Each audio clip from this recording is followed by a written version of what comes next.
జై తెలంగాణ, జై తెలంగాణ. కేసీఆర్ గారి నాయకత్వం వర్ధిల్లాలి. సభాధ్యక్షులు, మన స్థానిక శాసనసభ్యులు, జిల్లా బీఆర్ఎస్ పార్టీ అధ్యక్షులు మిత్రులు చింతా ప్రభాకర్ గారికి, గౌరవనీయులు మన డీసీసీబీ వైస్ చైర్మన్ మాణిక్యమన్న గారికి, గౌరవనీయులు పార్టీ సీనియర్ నాయకులు హకీం గారు, గౌరవనీయులు శివరాజ్ పాటిల్ గారు, గౌరవనీయులు మల్లాగౌడ్ గారు, గౌరవనీయులు బుచ్చిరెడ్డి గారు, అదేవిధంగా ఈ కార్యక్రమంలో పాల్గొంటున్నటువంటి సీనియర్ నాయకులు ముఖీం గారు, గౌరవనీయులు రాజేందర్ గారు, మనోహర్ గౌడ్ గారు, అదేవిధంగా సీనియర్ నాయకులు నరారెడ్డి గారు, మరి పార్టీ సీనియర్ నాయకులు వెంకటేశ్వర్ గారు, చీల మల్లన్న గారు, ఆంజనేయులు గారు, మధుసూదన్ రెడ్డి గారు, విఠల్ గారు, చక్రపాణి గారు, కొండలరెడ్డి గారు, పాండురంగం గారు, సరళ పుల్లారెడ్డి గారు, మరి మందుల వరలక్ష్మి గారు, కాసాల బుచ్చిరెడ్డి గారు, మండల పార్టీ అధ్యక్షులు, పట్టణ నాయకులు, గౌరవ కౌన్సిలర్లు, మా డాక్టర్ శ్రీహరి యాదవ్ గారు, పెద్దలు సీనియర్ నాయకులు క్షమించాలి, డాక్టర్ శ్రీహరి యాదవ్ గారు, ఇంకా వేదిక మీద ఉన్న పెద్దలు, ముఖ్యంగా ఈరోజు కాంగ్రెస్ పార్టీ ఎన్ని కేసులు పెట్టినా, ఎంత గుండాయిజం చేసినా, ఎన్ని డబ్బులు పంచినా కూడా అద్భుతంగా గెలిచి వచ్చినటువంటి మా గౌరవ సర్పంచులు, ఉప సర్పంచులు, వార్డు మెంబర్లు, వారందరినీ నేను హృదయపూర్వకంగా మనస్ఫూర్తిగా అభినందిస్తా ఉన్నాను. మా మీడియా మిత్రులకు కూడా నా నమస్కారం. నిజంగా ఈ ఎన్నికలు బీఆర్ఎస్ పార్టీ యొక్క సత్తా ఏందో చాటినాయి. కారు జోరు, కాంగ్రెస్ బేజారు. ఎందుకు ఈ మాట అంటున్నా అంటే ఎప్పుడైనా రూలింగ్ పార్టీ, ఇప్పుడు మనం కూడా 2 సార్లు గవర్నమెంట్లు ఉన్నాం, అంతకుముందు కూడా కాంగ్రెస్ ఉండే, తెలుగుదేశం ఉండే. ఎప్పుడైనా లోకల్ బాడీ ఎలక్షన్లు, సర్పంచ్ ఎలక్షన్లు అనేవి రూలింగ్ పార్టీ 90 పైసలు గెలుస్తుంది, ప్రతిపక్షం 10 పైసలు గెలుస్తుంది. కానీ ఈసారి ఏమైంది, మనం 40%, 4,000కు పైగా సర్పంచులు ఇవాళ బీఆర్ఎస్ పార్టీ గెలిచింది. 4,000కు పైగా గెలిచినాం. కోర్స్ రేవంత్ రెడ్డి కథ వేరు, మంది పుట్టిన బిడ్డ కూడా నా బిడ్డనే అంటాడు, ముద్దు పెట్టుకుంటాడు. ఈ కేసు వేరే కేసు ఇది. ఎందుకంటే మొన్న లెక్కలు చెప్పిండు.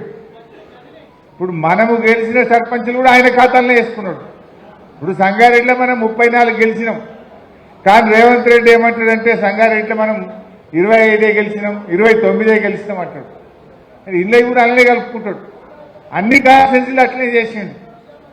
సరే, రేవంత్ రెడ్డి సంగతి మనకు తెలియదు ఏం కాదు. అబద్దాలు ఆడడంలో రాజకీయాల్లో బహుశా ఏదైనా నోబెల్ ప్రైజ్ ఎవరికి అందిస్తే అది రేవంత్ రెడ్డికే వస్తుంది. నంబర్ 1 జూటా కోర్. ఒక్కటే సరిగా మాట్లాడతాడా? ఇప్పుడు సర్పంచ్ ఎన్నికల్లో నువ్వు గెలిచిందే 50% లోపల, ఏమంటాడు, నేను 66% గెలిచినా, ఇక మళ్ళా తాప కూడా మాదే గవర్నమెంట్ వస్తుంది అంటాడు. నువ్వు 66% సర్పంచులు గెలిస్తే మళ్ళా గవర్నమెంట్ వచ్చేది ఉంటే, పోయిన తాప మరి బీఆర్ఎస్ పార్టీ 90% సర్పంచులు గెలిచింది, మరి మా గవర్నమెంట్ రాలే కదా. అంటే మనము 90% గెలిస్తే మనకు 39 మంది ఎమ్మెల్యేలు గెలిచిండ్రు. 66% గెలిచిన రేవంత్ రెడ్డికి ఎన్ని వస్తాయి? 10, 12 వస్తాయి. 10, 12 ఎమ్మెల్యేలు వస్తాయి. గవర్నమెంట్ బీఆర్ఎస్ వస్తుంది పక్క. నువ్వు చెప్పిన సూత్రమే నీకు చెప్తున్నా, అంతే కదా. ఇప్పుడు పోయిన తాప 10 జిల్లా పరిషత్లకు 10 మనమే గెలిచినాం. 33 జిల్లా పరిషత్, 30 జిల్లా పరిషత్లు ఉంటే 30 మనమే గెలిచినాం. 149 మున్సిపాలిటీలు ఉంటే 145 బీఆర్ఎస్ గెలిచింది. 10కి 10 డీసీసీబీలు బీఆర్ఎస్ గెలిచింది. మరి అప్పుడే మనం 39 వచ్చినాయి. మరి నీకు 66 వచ్చినాయి. నీకు వచ్చింది 50 లోపలనే, కానీ రేవంత్ రెడ్డి చెప్పుకుంటున్నది 66. మరి నీకు 10, 12 ఎమ్మెల్యేలు అంతకంటే ఎక్కువ రావు. మళ్ళీ అందరు ప్రజలు కూడా మాకు కేసీఆర్ ముఖ్యమంత్రి కావాలని ప్రజలందరూ కూడా ఎదురు చూస్తా ఉన్నారు. నీ మొగానికి ఎరువులు ఇచ్చే తెలియదు కదా. ఇప్పుడు పంట పండాలంటే ఏం కావాలి? నీళ్లు కావాలి, కరెంటు కావాలి, ఎరువులు కావాలి. కానీ రేవంత్ రెడ్డి ఏమంటుండు? యాప్లు కావాలి, మ్యాప్లు కావాలి. యాప్ ఇవాళనే స్టార్ట్ చేసిండు. ఎరువు బస్తాలు కావాలంటే లైన్ నిలబడి యాప్లో కొట్టుంది. యాప్లో కొట్టే ఇప్పుడు ఒక సంచిస్తాం, నెలకు ఒక సంచిస్తాం, మళ్ళీ 3 నెలలకు ఒక సంచిస్తాం. ఇక సంచికి తిరగాలట మనం. ఇట్లా చేస్తే వ్యవసాయం మొక్కలు పడుతుందా? నీ మొగానికి ఎప్పుడు వ్యవసాయం చేసినా రేవంత్ రెడ్డి? రైతు కష్టం, రైతు విలువ నీకు తెలుసా? కేసీఆర్ గారు తన హయాంలో ఎరువులు ఫుల్లు, కరెంటు ఫుల్లు, నీళ్లు ఫుల్లు, పెట్టుబడికి టైంకు పైసలు ఇచ్చిండు. రేవంత్ రెడ్డి వచ్చినాక 2 సార్లు రైతు బంధు ఎగ్గొట్టిండు. కరెంటు 14 గంటలు కూడా వస్తలేదు. ఎరువుల కోసం లైన్లలో నిలబడి రైతులు మోసపడుతున్నటువంటి పరిస్థితి. ఈరోజు యాప్ల కోసం లైన్లో నిలబడితే చాలా చోట్ల టెక్నికల్ ప్రాబ్లం అంటున్నారు. యాప్ ఓపెన్ అయితే ఇక రైతులు యాప్ల కోసం లైన్లో నిలబడడం రేవంత్ రెడ్డి నువ్వు ఏం చేస్తున్నావు? సీదా ఎరువులు ఎందుకు ఈ యాప్ లేదు, ఈ లైన్లో నిలబడలేదు, ఈ రైతుని గోసపెట్టి నేను అడుగుతా ఉన్నా. కేసీఆర్ గారు ఉన్నప్పుడు నీకు తెలుసు మీ ఊళ్ళ సదాశివపేట మండలం కానీ, కొండాపూర్ మండలం కానీ, కంటి మండలం కానీ, సంగారెడ్డి రూరల్ కానీ మీ ఊళ్ళకే లారీ పంపాం. ఆటో కిరాయి లేదు, హమాలి కిరాయి లేదు. రైతున్నా సంగారెడ్డికే సదాశివపేటకు రావద్దు, మీ ఊరికే ఎరువుల లారీ పంపినవా లేదా అని అడుగుతాం. మీ ఊరికే వచ్చింది. హమాలి ఛార్జ్ లేదు, ఆటో కిరాయి లేదు, రైతులు లేదు. రైతుల ఊళ్ళకే ఎరువుల లారీ పంపిండు కేసీఆర్. కానీ ఎలా రేవంత్ రెడ్డి వచ్చిన ఎరువు బస్తాల కోసం వచ్చి సంగారెడ్డి యాప్లెస్ కోసం లైన్లు నిలబడాలి, కోఆపరేటివ్ పిహెచ్ఎస్ ఆఫీసుల ముందు లైన్లో నిలబడాలి. ఈ పరిస్థితి ఈరోజు ఏర్పడ్డది. చాలా దుర్మార్గం. పోయిన యాత్రకి బోనస్ ఎగ్గొట్టిండు, 2 పంటలకు రైతు బంధు ఎగ్గొట్టిండు, రుణమాఫీ ఎగ్గొట్టిండు పుణ్యాత్ముడు. ఇప్పుడు ఎరువులు స్టార్ట్ అయిపోలేదు. అందుకే మీకు అర్థమైందో లేదో ఎలక్షన్లు పెట్టమంటే భయపడు. మన మున్సిపాలిటీ టైం అయిపోయి ఏడాది పెడుతుండే ఎలక్షన్. జడ్పీ టైం అయిపోయి ఏడాది నద్దం 2 ఏళ్ళు అయింది. ఎందుకు పెట్టలేవు ఎలక్షన్ అంటే ఆయనకు అర్థమైంది. కారు గుర్తు కనబడితే కేసీఆర్ యాడికి వస్తాడు. ఇప్పుడు సర్పంచ్ ఎన్నికల్లో కారు ఉండదని పెట్టిండు, ఏ పార్టీ సింబల్ ఉండదని పెట్టిండు, ఎవరు గెలిచినా మావో గారు ఇలా కలుపుకుంటా అని పెట్టిండు. ఆయన భయం పట్టుకున్న ఏడాది నద్దం నుంచి జిల్లా పరిషత్లకు ఎలక్షన్లు పెట్టలేడు, ఏడాది నద్దం నుంచి ఇలా మున్సిపాలిటీలకు ఎన్నికలు పెట్టలేడు. చివరికి కోఆపరేటివ్ కూడా 2 ఏళ్ళు అయిపోయి దాని ఎలక్షన్ పెట్టమంటే నిన్న జీవో ఇచ్చిండు. మేము నామినేట్ చేసుకుంటాడట, వాళ్ళ మనుషుల్ని నామినేట్ చేస్తాడట, ఎలక్షన్ పెట్టాడట. అంటే భయం అవుతుందా రేవంత్ రెడ్డి నీకు? రేపు రైతులు ఎవరు ఓటేసేటట్టు లేరు, రైతులు తిరగబడుతున్నారని అర్థమైంది రేవంత్ రెడ్డికి. అందుకే కోఆపరేటివ్ ఎలక్షన్ పెట్టమంటే నేను కోఆపరేటివ్ ఎలక్షన్ పెట్టా, మా కాంగ్రెస్ నాయకులను నామినేట్ చేసుకుంటా అంటుండు. ఎందుకు భయపడుతున్నావు? నీకు ధైర్యం ఉంటే నువ్వు రైతులకు మేలు చేసినోడివి అయితే పెట్టు, కోఆపరేటివ్ ఎలక్షన్ పెట్టు. ఎందుకు నామినేట్ చేసుకుంటున్నావు బిడ్డ? నువ్వు ఎరువులు ఇయ్యలేదు కనుక, రుణమాఫీ చెయ్యలేదు కనుక, రైతు బంధు ఎగ్గొట్టినవు కనుక, బోనస్ ఇయ్యలేదు కనుక, పంటల బీమా చేయలేదు కనుక నీ ఈ బలగొట్టరనే విషయం రేవంత్ రెడ్డికి అర్థమైంది కనుకనే ఇవాళ ఎలక్షన్ పెట్టలేదు. మనం కూడా ప్రజల్లోకి పోదాం. నేను మా సర్పంచ్లను కూడా కోరేది ఒక్కటే, మీరెవ్వరిని భయపడాల్సిన అవసరం లేదు. ఎందుకంటే ఆర్థిక సంఘం డబ్బులు, 15వ ఆర్థిక సంఘం డబ్బులు 85% డబ్బులు ఢిల్లీ నుంచి గల్లీకి డైరెక్ట్ మీ సర్పంచ్ అకౌంట్లోకే వస్తాయి డబ్బులు. మధ్యలో రాష్ట్ర ప్రభుత్వం రోల్ లేదు. నా రేవంత్ రెడ్డి ఆపలేడు, నా మంత్రి ఆపలేడు, నా ఎవ్వడు ఆపలేడు. ఢిల్లీ నుంచి డబ్బులు డైరెక్ట్ గా సర్పంచ్ల అకౌంట్లలోకే వస్తాయి. సర్పంచ్ ఎంత పవర్ఫుల్ అంటే ఈ దేశంలో ఎమ్మెల్యేకి చెక్ పవర్ లేదు, మంత్రికి చెక్ పవర్ లేదు, ముఖ్యమంత్రికి చెక్ పవర్ లేదు, ప్రధానమంత్రికి చెక్ పవర్ లేదు. గ్రామ సర్పంచ్కే ఉంది, రాష్ట్రపతికే చెక్ పవర్ ఉంటుంది. You are that powerful. మీకే చెక్ పవర్ ఉంటుంది. ఆ పైసలు ఎవడో ఆపుతాడు ఎవడో ఆగబడతాడు అని భయపడాల్సిన లేదు.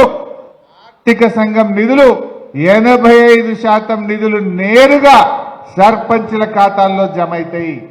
మీరెవరు భయపడాల్సిన అవసరం లేదు. ఈజీఎస్ డబ్బులైనా ఈజీఎస్ పట్ల నిర్ణయమైనా ఎవరైనా గ్రామ ప్రథమ పౌరుడు సర్పంచ్ గారే నిర్ణయిస్తారు. ధైర్యంగా పనిచేయండి. త్వరలో సంగారెడ్డి జిల్లా గెలిచిన బీఆర్ఎస్ సర్పంచ్లకు ఒక శిక్షణ కార్యక్రమం పెడతాం. మీ అధికారాలు ఏంది, అధికారులతో ఎట్లా పనిచేయించుకోవాలి, ఏ రకంగా మీరు పనిచేసుకోవాలో మీకు అర్థమయ్యేటట్టు ఒకరోజు మంచి ట్రైనింగ్ ప్రోగ్రాం కూడా పెట్టుకుందాం. ధైర్యంగా మంచిగా ముందుకు పోండి. ఏమున్నా 2 ఏళ్లే ఉంటుంది కాంగ్రెస్ గవర్నమెంట్. మీరు 5 ఏళ్ల కోసం సర్పంచ్గా గెలిచింది మీరందరూ. అవతల ఉండేది మళ్ళా 3 ఏళ్లు బీఆర్ఎస్ గవర్నమెంట్ ఉంటుంది, మన కేసీఆర్ గారే ఉంటారు. మీరు ప్రజలకు ఇచ్చిన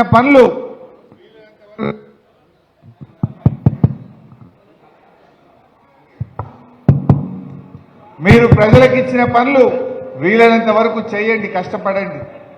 ఏమన్నా మిగిలిపోతే మళ్ళా బీఆర్ఎస్ గవర్నమెంట్ రాగానే నేను దగ్గరుండి భద్ర బిడ్డ అదే తీసుకుపోయి 2-3 ఉంటేనే డిస్టర్బ్ అవుతుంది. ఉదరి లేకే జాబ్ బంద్ కరు. మీరు దగ్గరుండి నేను మీ పనులు ఏమన్నా ఉంటే నేను చేయించే బాధ్యత తీసుకుంటా. ప్రభాకర్ అని ఉంటాడు, నేనుంటా. మీరు ఎన్ని వీలైతే అన్ని చేయండి. ప్రజలకు ఏమన్నా మాట ఇచ్చి కొన్ని మిగిలిపోతే కూడా 2 ఏళ్ల తర్వాత మళ్ళీ మన బీఆర్ఎస్ గవర్నమెంట్ వస్తుంది. ఏమన్నా పనులు ఉంటే కూడా నేను తప్పకుండా చేయిస్తా. మీరు అది స్విచ్ ఆఫ్ చేయబిడ్డ, డిస్టర్బ్ చేయకుండా. బంద్ పెడితే లొల్లి ఉండదు. ఒక 5 నిమిషాలు ఎక్కువ మాట్లాడదు, వాళ్ళకి సన్మానం చేద్దాం. సో నేను దగ్గరుండి మీ పనులు ఏమన్నా ఉంటే నేను పూర్తి చేయించే ప్రయత్నం చేస్తా. మీరెవరు కూడా బాధపడద్దు, చక్కగా పనిచేయండి. మీకు ఏ ఇబ్బంది రాదు. మంచి ఎమ్మెల్యే గారు ఉన్నారు. మేమందరం కూడా మీకు అండగా ఉంటాం. సర్పంచులుగా ప్రజలకు అందుబాటులో ఉండి ప్రజల్లో తలలో నాలుకలాగా ఉండాలి. కొంతమంది ఓడిపోయిన తమ్ముళ్ళు కూడా బాధపడద్దు.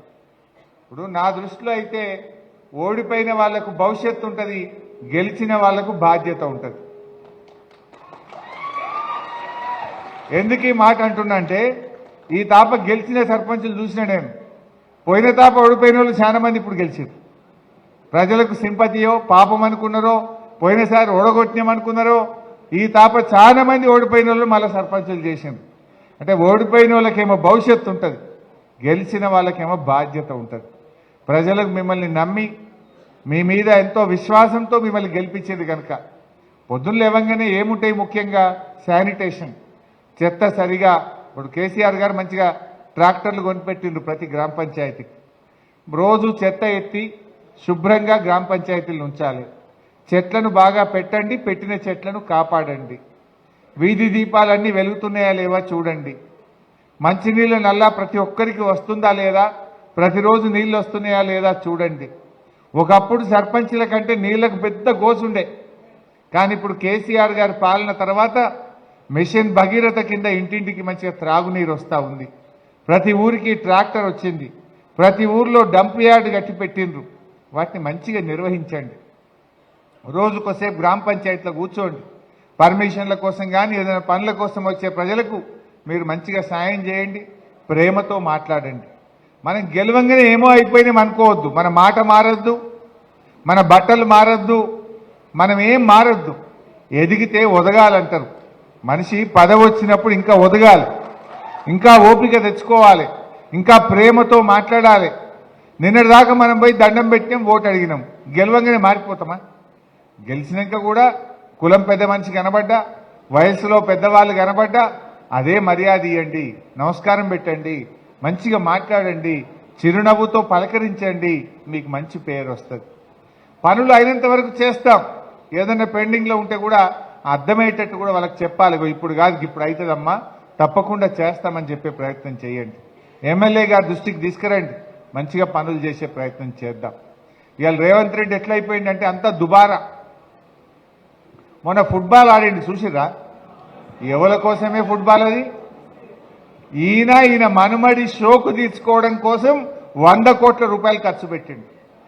నువ్వు ఫుట్బాల్ ఆడితేంది, నువ్వు ఏం ఆడితే మాకేందా రేవంత్ రెడ్డి?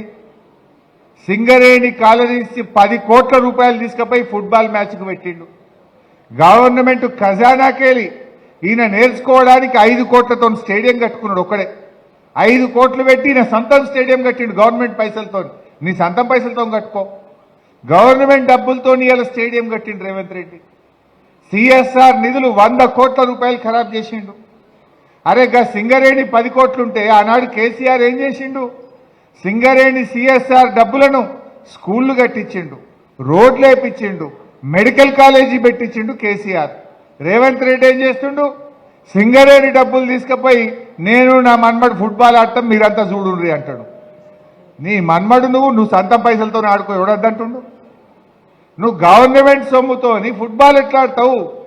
సింగరేణి సిఎస్ఆర్ తోని కేసీఆర్ మెడికల్ కాలేజీ పెట్టి డాక్టర్లను తయారు చేసిండు కేసీఆర్. సింగరేణి డబ్బులతో కేసీఆర్ మంచి మంచి ప్రభుత్వ పాఠశాలలు కట్టిండు, మంచి మంచి రోడ్లు వేసిండు. కానీ రేవంత్ రెడ్డి ఏమో ఆయన షోకులు తీర్చుకుంటుండు.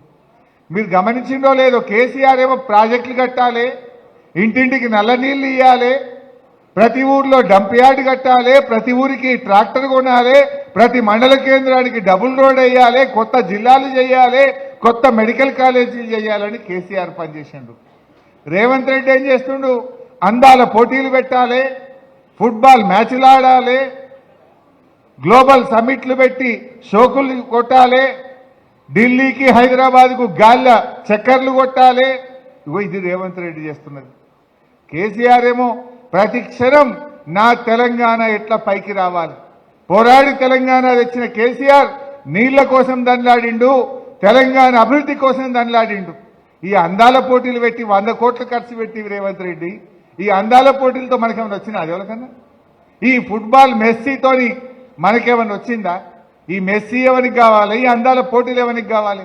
ఊళ్ళల్లో ట్రాక్టర్ల డీజిల్కు పైసలు లేవు, లైట్లు పోతే బుగ్గలు వేసేందుకు రూపాయి లేదు, పింఛన్లు 4000 ఇస్తా అన్నాడు, దాని గురించి మాట్లాడతలేడు అవ్వతాతలకు. మన కేసీఆర్ ఉండగా 200 పెన్షన్ 2000 చేస్తా అంటే గెలిచినాక నెలకే 2000 రూపాయల పెన్షన్ చేసిండు కేసీఆర్. ఒక్క నెలలో చేసిండు. రేవంత్ రెడ్డి గెలిచి 2 ఏళ్ళే. 2000 4000 అంటే ఎడవైంది, వచ్చిందా 4000? అక్క చెల్లెళ్లకు మహాలక్ష్మి 2500 అన్నాడు. 2 ఏళ్ళైనా మహాలక్ష్మి దిక్కే లేదు. మహాలక్ష్మి రాదు, 4000 పింఛన్ రాదు, అన్ని మోసం. 2 లక్షల ఉద్యోగాలని పిల్లల్ని మోసం చేసిండ్రు. ఇక పైకేమో అంత అర్థమైపోయింది ఆయనకు. అంతా ఇప్పుడు ఏంటంటే డబ్బా ప్రచారం. ఇక రైజింగ్ సీఎం అంటుండు. ఈయన రైజింగ్ సీఎం కాదు, ఫ్లయింగ్ సీఎం. 61 సార్లు ఢిల్లీ పోయిండు. రైజింగ్ ఏం లేదు, అంతా ఫ్లయింగే. ఉత్తమ మాటలు. ఇలా ప్రజలు ఇంకా యూరియా కూడా సరఫరా చేయలేని చేతగాని దద్దమ్మ ప్రభుత్వం కదా. ఎరువు బస్తాలకు ఇబ్బంది అయిందా లేదా? మొన్న అయిందా లేదా? ఇప్పుడేందే మళ్ళీ యాప్ పెట్టిండట. యాప్ ఇవాళకెళ్ళి యాప్లో పెట్టు అంటే ఆ యాప్ వస్తే లేతలేదు, అది వస్తనే లేదు. యాప్ టెక్నికల్ ప్రాబ్లం అంటుంది. ఇక ఇట్లున్నది రేవంత్ పాలన. ఈ యాప్ ఎందుకు, ఈ లైన్లు ఎందుకు? కేసీఆర్ పంపినట్టు సపరేట్గా ఊరుకో లారీ పంపరాదా? అమాలి కిరాయి తప్పుతుంది, ఆటో కిరాయి తప్పుతుంది, ఈ చాయ్ టిఫిన్ పానీ ఖర్చు తప్పుతుంది. ఎవరులే వాళ్ళకి బస్తాలు ఇయ్య చేత కాకపోతే ఎందుకు? నువ్వు కొత్తగా చేసేది ఏమద్దు. కేసీఆర్ గారు ఉన్నప్పుడు ఎట్లా చేసినావో ఆ పద్ధతుల్లో ఇవ్వాలని చెప్పి ఈరోజు మేము డిమాండ్ చేస్తూ ఉన్నాం. సో ఏది ఏమైనా ఇప్పటికే బాగా లేట్ అయింది. మా గౌరవ సర్పంచులతో నేను కోరేది, మంచిగా పనిచేయండి. మీకు ఏం అర్థం కాకపోయినా ఎమ్మెల్యే గారిని కలవండి. మీ ఎమ్మెల్యే గారు గతంలో లోకల్ బాడీ అంటే మున్సిపల్ చైర్మన్గా పనిచేసిండు. మంచి అనుభవం ఉంది చింతా ప్రభాకర్ గారికి. ఎట్లా నిర్వహించాలి అని మీ లెక్కనే ఆయన కూడా పనిచేసిండు మున్సిపాలిటీకి. సో మీరు ఆయనను కలిసి సూచనలు తీసుకోండి, సలహా తీసుకోండి, ఆయన సహకారం తీసుకోండి. ఏ అవసరం ఉన్నా మేమందరం కూడా మీకు అండగా ఉంటాం. బాగా పనిచేసి బీఆర్ఎస్ పార్టీకి పేరు తెద్దాం. మళ్ళీ మన కేసీఆర్ను ముఖ్యమంత్రి చేసుకుందాం. జై తెలంగాణ.